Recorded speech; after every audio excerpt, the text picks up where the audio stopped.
আসসালামু আলাইকুম, সবাই কেমন আছেন? আশা করি সবাই ভালো আছেন। তো আজকে আমি চলে এসেছি নতুন একটা ব্লগে। তো আজকে আমি আপনাদের সামোসা বানানোর রেসিপিটা শেয়ার করব। তো প্রথমে আমরা সামোসার খামির বানানোর জন্য ১ কাপ ময়দা নেব, তারপর সামান্য একটু লবণ দেব এবং এখানে পানিটা আমরা সব নেব না। পানিটা যার যেটুকু প্রয়োজন আস্তে, আস্তে করে আমরা দেব এবং দেখব যে খামিটার জন্য কতটুকু পানি এড করতে হবে। তো এটা যার সুবিধা মতো পানিটা এড করবেন।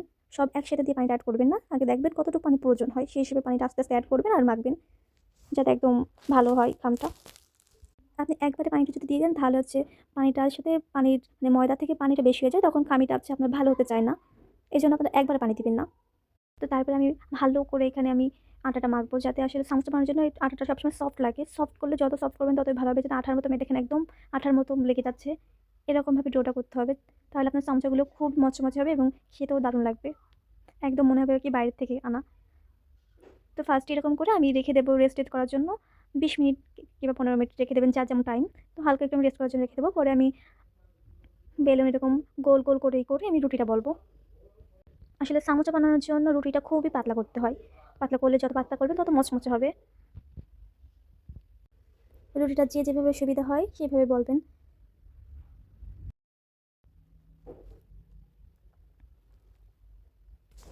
তো আমি এখানে ফার্স্টে আপনার ছোটো ছোটো করে আমি আগে আমার সুবিধার জন্য ছোটো ছোটো করে রুটিগুলো হাফ রেডি করতেছিলাম। পরে যে আমি এটাকে গোল করবো আমার সুবিধার জন্য। এখন যেভাবে যার সুবিধা হয় সে সেভাবে রুটিটা বলবে। কেউ যদি চান একবারেই রুটিটা রেডি করবেন, বড় করবেন, সে সেভাবে করতে পারবে। তো আমি আমার সুবিধার মতো একটা করে করছি। তো রুটিটা বলা হয়ে গেলে ওর উপরে হালকা করে তেলটা আমরা ব্রাশ করে দেবো। তারপর ওর উপর আরেকটা রুটি দেবো। আসলে এটা আমি চাচ্ছিলাম আমার আসলে একটু সুবিধার জন্য আমি চাচ্ছিলাম একসঙ্গে সবগুলো করবো। এই জন্য আমি তেলটা মেখে রাখতেছিলাম যাতে একটার সাথে একটা লেগে না যায়। আসলে আমি ৩টা একসাথে করবো সেই হিসেবে। এখন আপনারা যে যার মতন যদি সুবিধা হয় এরকম আপনারা এক একটা করেও করতে পারেন। তো আমার সুবিধার জন্য আমি ৩টার সাথে একসাথে করতেছিলাম। এরকম ৩টার সাথে একসাথে করলে একবারই করা হয়ে যায়। একবার আমি বেললে ৩টা একসাথে হয়ে যায়। আর কেউ যদি এরকম না পারেন তো সেক্ষেত্রে সমস্যা নেই। যেভাবে রুটিটা বেলতে সুবিধা হয় সেভাবেই বলবেন। তো রুটিটা বলার আগে একটু রুটির উপরে তেল ব্রাশ করে নেবেন। এবং যারা আমার মতো এরকম করে বলতে পারেন তারা এরকম বলবেন। শুধু এরকম বলার আগে যখন ৩টা একসঙ্গে দেবেন তখন তেল মাখানোর পরে একটু হালকা আপনার গুঁড়ো দিয়ে দিতে হবে। তাহলে আপনার রুটিটা লেগে যাবে না।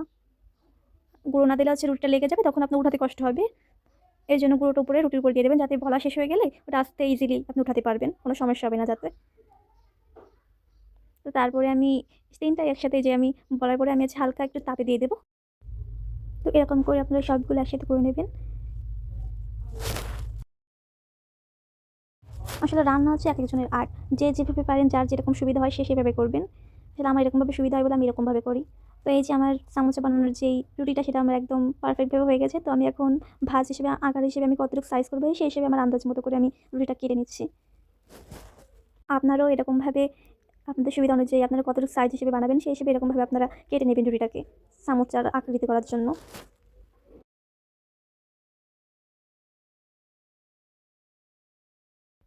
তো ভিডিওতে আমি যেমনভাবে দেখাইছি এরকমভাবে প্রত্যেকটা এরকমভাবে আপনারা সবাই করবেন।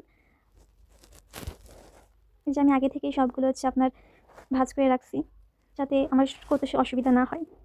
আর এদিকে আমি ফ্রাই প্যানে আমার যে খামিটা বানাতে হবে, সামোসার ভিতরে যে খামিটা দিতে হবে পুরটা, সেই পুরটা বানানোর জন্য এখানে আমি চিকেন নিচ্ছি। সামান্য পরিমাণে চিকেন, আপনারা চিকেনের সাথে কেউ সবজিও অ্যাড করতে পারেন। তো আমি সামোসা বানানোর জন্য আমি চিকেন সামোসা বানাবো, তাই জন্য চিকেনটা অ্যাড করেছি। আর এখানে আমার চিকেনের ভিতরে আমি গোলমরিচ, লবণ, কালো গোলমরিচের গুঁড়া এগুলো আমি অ্যাড করছি। সাথে যদি কেউ একটু ঝাল পছন্দ করেন তাহলে আপনারা ঝালও দিতে পারেন, এবং কেউ যদি ঝালটা পছন্দ না করে তাহলে ঝালটা স্কিপ করতে পারেন। আর এখানে আমি একটু পেঁয়াজ কলি দিচ্ছি, কারণ আমার একটু পেঁয়াজ কলিটা মাংসের সাথে বেশি ভালো লাগে। আর এখানে আপনারা একটু পর্যাপ্ত পরিমাণে বেশি পেঁয়াজ দেবেন, সামোসাতে পেঁয়াজ বেশি হলে বেশি ভালো লাগে।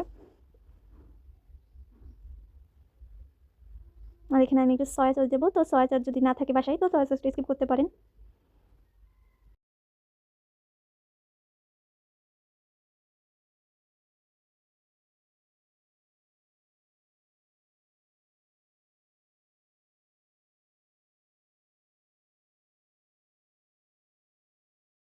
এই যে আমার পুরো একদম বানানো রেডি। তো আমি আগেই আপনাদেরকে সামোসা কীভাবে আপনার বানাতে হয়, এটার আকৃতি কেমনভাবে আপনার রুটিটা ভাজ করতে হয় সেটা আমি দেখিয়ে দিয়েছি। তো তারপরে যদি এখানে অসুবিধা হয় তো এখানে দেখেন আমি কীভাবে ভাজ করছি, সেই হিসেবে ভাজ করে তারপর আপনি সামোসার যেই খামিটা বানিয়েছেন সেই পুরটা এর ভিতরে ঢুকায় তারপর একটু অন্য সাইডে আপনি একটু আঠা বানানোর জন্য আপনি চালের গুঁড়ার ভিতরে একটু পানি অ্যাড করে সেটা তো আঠার কাজ করবে।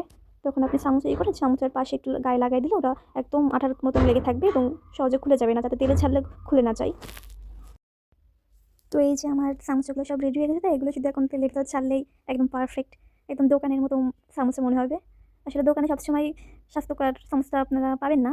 তো আপনারা যদি বাসায় সেটা বানাতে পারেন তো আপনাদের জন্য স্বাস্থ্যকর হবে এবং পুষ্টিটাও ভালো হবে, আপনাদের টেস্ট অনুযায়ী বানাতে পারবেন। তো যার আমার ব্লগ ভালো লাগে তারা অবশ্যই আমার পাশে থাকবেন, সাপোর্ট করবেন।